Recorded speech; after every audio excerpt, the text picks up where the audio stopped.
This is William Navarro of Gilas Pilipinas and you're watching D Sports TV. Shot, congratulations on the win. Dennis from Radyo Pilipinas Sports. Coach, to set things straight, are you stepping down from your position or it is a decision from SBP? I hate using the word resign because I'm not a quitter. What is up mga Lodi? Bagong lahat, happy birthday muna kay Saint Dwight.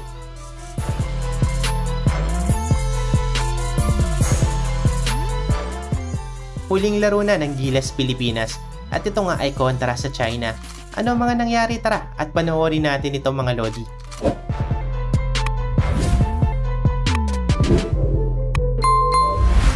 Nag-init si Jordan Clarkson sa pivotal third quarter at nakamit ng Gilas Pilipinas sa tagumpay sa huling laro nito sa 2023 FIBA Basketball World Cup. Tinalo ng Gilas Pilipinas ang China sa score na 96-75 ngayong Sabado ng gabi sa Smart Araneta Coliseum. Nagpamalas ng galing si Jordan Clarkson sa third quarter kung saan ay nakascore ito ng 5 consecutive 3-pointers sa gitna ng mahigpit na depensa ng China. I mean, the basket, just felt, big at that point. We got a good flow. I think all cup, God's been hounding me. Ikinatuwa ito ng 11,080 na mga fans sa loob ng Araneta Coliseum. 4 players from Gilas Pilipinas ang umiscore in double figures. Renza Bando 14 points, Jordan Clarkson with 34 points, Dwight Ramos with 11 points and Kai Soto with 12. Maganda rin na pinakita ni Jonemar Fajardo na umiscore ng 9 points at 4 rebounds. Na-out-rebound din natin itong kupanan ng China, 33-26. At tinambakan natin ng points in the paint ang China, 50-34. Napakagandang laro ng Gilas Pilipinas.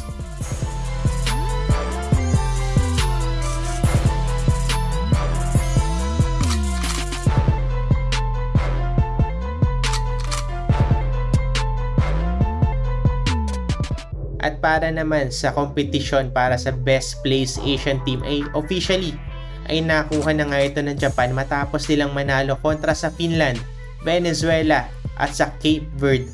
Ito na ang second time na makakapasok ng Japan sa Olympics at this time ay through World Cup qualification. At bago natin tapusin ang video, nag-resign na nga ba si Coach Chot Reyes matapos ang laro kanina kontra sa China?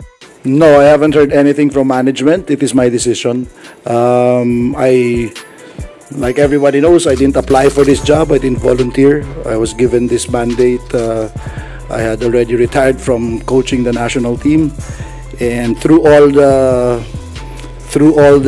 preparation and through all these times, I always said that judge us on the performance in the World Cup, regardless of what happened between the time I was appointed and today.